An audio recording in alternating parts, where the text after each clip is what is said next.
जब लिन ने मून की फेक डेथ को प्लान किया तब उसे लगा कि सब कुछ कंट्रोल में है, पर वो ये चीज नहीं जानता था कि असली जंग का शुरू होना तो अभी बाकी है, क्योंकि एनलाइटर को उसका राज पता लग चुका है और टेररिस्ट के साथ मिलकर उसके पास गॉड लेवल पावर भी आ चुकी है, जिस वजह से वो नाइस को बर्बाद करने के लिए निकल पड़ा है। पर अब सवाल एक ही है कि क्या लिन गॉड आई के कहर से बच पाएगा या फिर इस बार सब कुछ खत्म हो जाएगा। तब हम यहाँ पर एक विलन वुल्फ गर्ल को देखते हैं जिसने अपने हाइड आउट में बहुत सारे बॉम्ब्स लगा रखे होते हैं और मिस जे नाइस को वुल्फ गर्ल को हराने के लिए कह रही होती है, क्योंकि wolf girl 10th hero firm man की दुश्मन होती है जिसे हराकर नाइस टॉप 10 में अपनी जगह बना सकता है। तब हमें फर्म मैन की पुरानी स्टोरी बताई जाती है जिसके अकॉर्डिंग वो एक फायर फाइटर होता है और उसने एक बच्ची को बचाने के लिए काफी टाइम तक एक बिल्डिंग को रोक कर रखा होता है, जिस वजह से उसकी ट्रस्ट वैल्यू बहुत ज्यादा बढ़ जाती है और वो एक ऐसा हीरो बन जाता है जो कि कभी भी नीचे नहीं झुक सकता। तब एक दिन मैजिक शैडो गलती से फर्म मैन के साथ टकरा जाता है जिस वजह से उसके टुकड़े टुकड़े हो जाते हैं और जैसे ये न्यूज बाहर आती है वैसे ही फर्म मैन 10th लेवल का हीरो बन जाता है। तब एक दिन एक बड़े पत्थर को हटाने के लिए फर्म मैन से उसकी मदद ली गई थी, जिसके बाद हीरो एसोसिएशन ने उसका एक बहुत बड़ा पुतला बना दिया जो कि सभी हीरोज की विल को रिप्रेजेंट करता है। तब फर्म मैन को वो लड़की भी कांग्रेचुलेट करने आती है जिसे फर्म मैन ने बचाया था, पर क्योंकि लोगों के हिसाब से वो नीचे नहीं झुक सकता था तो इसलिए वो उस लड़की का प्रेजेंट नहीं ले पाया था, जिस वजह से एसोसिएशन के डायरेक्टर ने वो गिफ्ट फर्म मैन को पहना दिया और वो उसका एक सिंबल बन गया। तब नाइस मिस जे से पूछने लगता है कि वो और फर्म मैन तो एक ही एजेंसी से बिलोंग करते हैं, तो इसलिए फर्म मैन वुल्फ गर्ल के पीछे क्यों नहीं जा रहे। तब मिस जे उसे समझाती है कि जिस जगह पर वुल्फ गर्ल इस टाइम है वो जगह बहुत ज्यादा छोटी है और क्योंकि फर्म मैन कभी भी झुक नहीं सकता है तो इसलिए वो उस जगह पर कभी नहीं जा सकता, तो इसलिए नाइस को ही उस अंडरग्राउंड टनल के अंदर जाना पड़ेगा। पर वहाँ पर और भी हीरोज हो सकते हैं क्योंकि सभी हीरोज टॉप पर जाने के लिए बहुत ज्यादा एक्साइटेड है ताकि वो फाइनली हीरो एक्स बन सके, तो इसलिए नाइस को थोड़ा सावधान रहना पड़ेगा। तब नाइस मिस जे से ये पूछने लगता है कि अगर वुल्फ गर्ल के अंडरग्राउंड टनल में जाना इतनी बड़ी प्रॉब्लम है तो वो उसके बाहर आने का इंतजार क्यों नहीं कर रहे हैं। तब मिस जे उसे समझाती है कि वुल्फ गर्ल की अंडरग्राउंड केव के अंदर वो मैगजीन्स को प्रिंट करती है जिसके जरिए वो फर्म मैन के ट्रस्ट वैल्यूज को हिला सकती है और अगर उन्हें वुल्फ गर्ल को तबाह करना है तो उन्हें सबसे पहले उसके अंडरग्राउंड केव को उड़ाना पड़ेगा, तो इसलिए अब नाइस को वुल्फ गर्ल को रोकना पड़ेगा क्योंकि फर्म मैन हीरो एसोसिएशन का फेस है, तो इसलिए अगर उसकी ट्रस्ट वैल्यू पर फर्क पड़ेगा तो बाकी सभी हीरोज के भी ट्रस्ट वैल्यू पर फर्क पड़ सकता है। तब नाइस अंडरग्राउंड टनल के अंदर चला जाता है जहाँ पर एक हीरो पहले से फंसा हुआ होता है जिसे नाइस बाहर निकाल तो देता है, पर वो बाहर निकलते ही नाइस पर ही हमला कर देता है क्योंकि वो भी हीरो एक्स बनना चाह रहा होता है, पर नाइस उसे वहीं पर फिट कर देता है जहाँ से उसने उसे निकाला था। तब नाइस को समझ में आ जाता है कि इस हीरो एक्स बनने की दौड़ में बहुत से ऐसे हीरोज हैं जो कि उसे हराने की कोशिश कर सकते हैं। तब नाइस वुल्फ गर्ल की केव में पहुंच जाता है जहाँ पर वो उसकी नोटबुक को पढ़ने लगता है और उसे उसी टाइम ये समझ में आ जाता है कि ये सब कुछ वुल्फ गर्ल का बस एक ट्रैप है, जिस वजह से वो मिस जे को अपनी लोकेशन को चेक करने के लिए कहता है और उसकी लोकेशन उस हीरो स्टैचू के बिल्कुल नीचे आती है। तब वुल्फ गर्ल के प्लान के अकॉर्डिंग सभी टनल्स के अंदर धमाके होने स्टार्ट हो जाते हैं जिस वजह से फर्म मैन का स्टैचू भी नीचे गिरने लगता है, पर फर्म मैन उस स्टैचू को हवा में ही रोक लेता है जिससे कि एक लड़की की जान बच जाती है। पर तभी वुल्फ गर्ल आकर उस लड़की को पकड़ लेती है और फर्म मैन को यह धमकी देती है कि अगर वो उस स्टैचू को डिस्ट्रॉय नहीं करेगा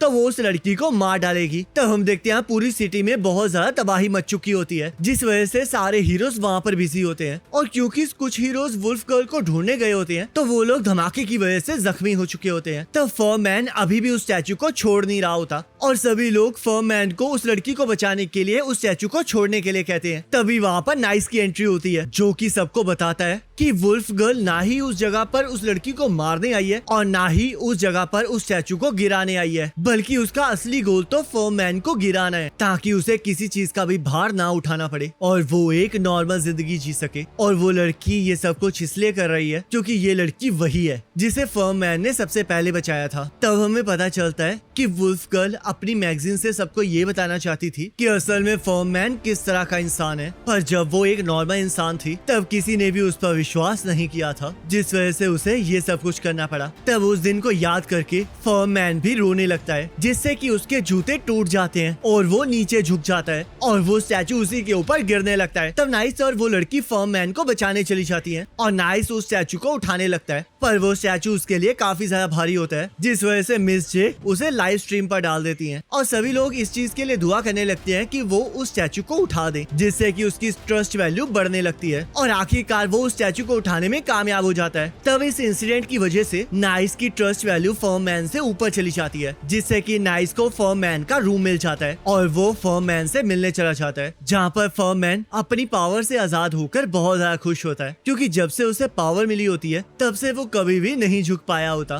क्योंकि सभी लोग ये चाहते थे कि वो हमेशा पहाड़ की तरह खड़ा ही रहे और इस वजह से उसे काफी मुश्किलों का सामना करना पड़ा। पर अब फर्म मैन इन सभी चीजों से आजाद हो चुका है। तब लिन फर्म मैन को अपनी सच्चाई बताता है और फर्म मैन उसे समझाता है कि इससे कोई फर्क नहीं पड़ता कि आखिरकार वो है कौन, बस उसे अपने आप पर विश्वास रखना होगा और हमेशा वही बनना होगा जो वो असल में है। तो ये सुनते ही लिन को मून याद आने लगती है, क्योंकि उसने भी उसे यही कहा था कि वो जाने कि वो असल में चाहता क्या है। तभी हम देखते हैं कि गॉड आई ने मून को पकड़ लिया होता है और वो सबको बताने लगता है कि नाइस के बारे में हर चीज फेक है, जिसकी सच्चाई वो सबके सामने ला कर रहेगा। तब सभी जगह पर ये न्यूज फैल जाती है, जिससे कि नाइस की ट्रस्ट वैल्यू पर भी फर्क पड़ता है, पर वो इस चीज की परवाह ना करते हुए मून को बचाने के लिए उसके पास जाने लगता है। पर क्योंकि अभी भी लोगों को नाइस पर विश्वास होता है तो उन्हें लग रहा होता है कि शायद ये किसी की चाल है, जिस वजह से वो नाइस को गॉड आई के पास जाने से मना करने लगते हैं और इसी वजह से नाइस अपने रूम से बाहर ही नहीं निकल पा रहा होता, क्योंकि एक हीरो को लोगों के अकॉर्डिंग ही चलना पड़ता है और अगर लोग नहीं चाहते कि वो मून के पास जाए तो वो कभी नहीं जा पाएगा। तब यहाँ पर गॉड आई नाइस को 1 घंटे का टाइम देता है और उसे ये धमकी देता है कि अगर वो 1 घंटे के अंदर अंदर उसके पास ना आया तो वो मून को मार देगा।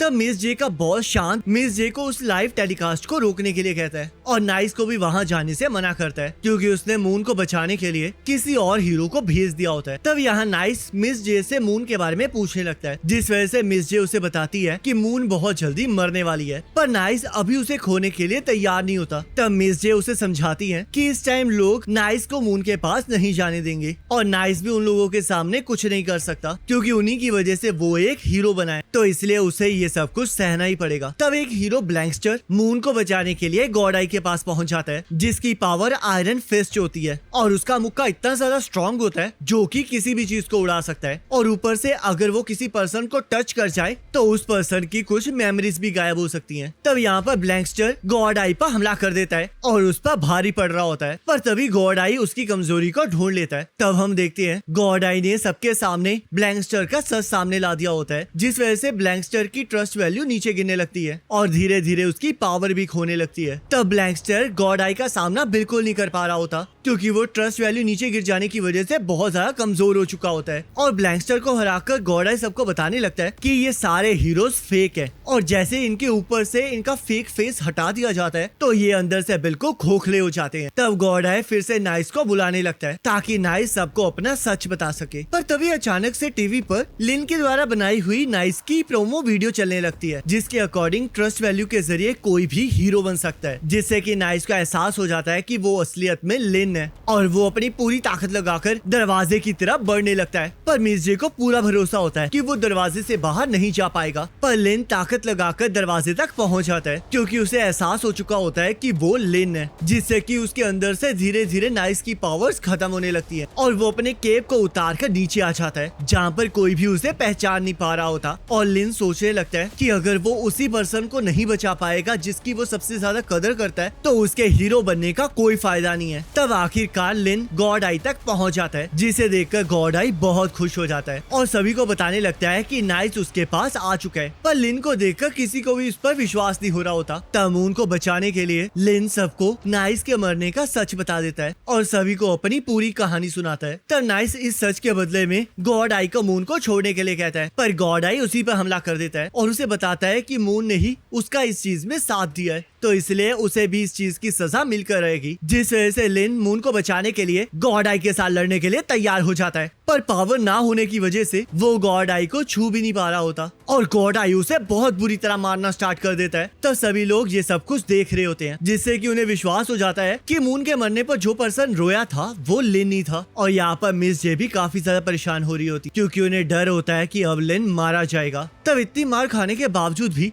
लिन रुकने का नाम नहीं ले रहा होता, जिससे कि वो बहुत ज्यादा जख्मी हो जाता है। तब गॉड आई लिन से पूछने लगता है कि अब सच्चाई सामने आने के बाद तो उसके पास कोई पावर नहीं बची है, तो क्या उसे सच में लगता है कि अब लोग उसके लिए चीयर करेंगे? तब लिन उसे बताता है कि उसे चीयर करने के लिए कोई नहीं चाहिए, क्योंकि कोई भी हीरो बन सकता है और उसे ऐसा इसलिए लग रहा है क्योंकि वो किसी को बचाने के लिए कुछ भी कर सकता है। तब लिन गॉड आई के सिर पर जोरदार सिर मारता है, जिससे कि गॉड आई का चश्मा टूट जाता है और वो जिन छोटे छोटे रोबोट्स को कंट्रोल कर रहा होता है वो भी उसके चश्मे के साथ साथ तबाह हो जाते हैं। तब लिन गॉड आई को मारना स्टार्ट कर देता है, पर गॉड आई अभी भी हार नहीं मान रहा होता और एक रोबोट को पकड़कर लिन को बहुत ज्यादा मारना स्टार्ट कर देता है, जिससे कि लिन बहुत ज्यादा जख्मी हो जाता है। तब ये सब कुछ देखकर सभी लोग लिन के लिए चीयर करने लगते हैं, जिससे कि लिन की ट्रस्ट वैल्यू बढ़ने लगती है और उसकी पावर वापस आ जाती है। तब लिन अपनी पावर से गॉड आई को मारने के चक्कर में इधर उधर सब कुछ तोड़ रहा होता है और उसकी इस पावर को देखकर उसकी ट्रस्ट वैल्यू और भी ज्यादा बढ़ने लगती है, जिससे कि बहुत सी ऑर्गेनाइजेशंस उसे अपनी टीम में लेने का डिसाइड करती है। तब लिन जोर से गॉड आई को मुक्का मारता है, पर उसका एम गॉड आई नहीं होता, जिससे कि सिर्फ गॉड आई के कपड़े ही फटते हैं और हमें पता चलता है कि लिन की ट्रस्ट वैल्यू बिल्कुल नाइस के लेवल जितनी पहुंच गई होती है। तब लिन मून को बचाने चला जाता है, पर असल में वो एक रोबोट होती है और गॉड आई को भी नहीं पता होता कि असली मून है कहाँ। तब नाइस की जगह लिन हीरो बन जाता है और वो 10th रैंक पर पहुंच जाता है। तब हम यहाँ पर मून को एक आइलैंड पर अकेला पाते हैं, क्योंकि उसने चाहा होता है कि वो एक ऐसी जगह पर पहुंच जाए जहाँ पर उसे कोई ना जानता हो, जिस वजह से वो एक खाली आइलैंड पर पहुंच गई होती है। और क्योंकि वो अपने टेलीपोर्टेशन डिवाइस को भी नाइस के घर पर छोड़ गई होती है, तो वो बेचारी वहाँ से वापस नहीं जा पा रही होती,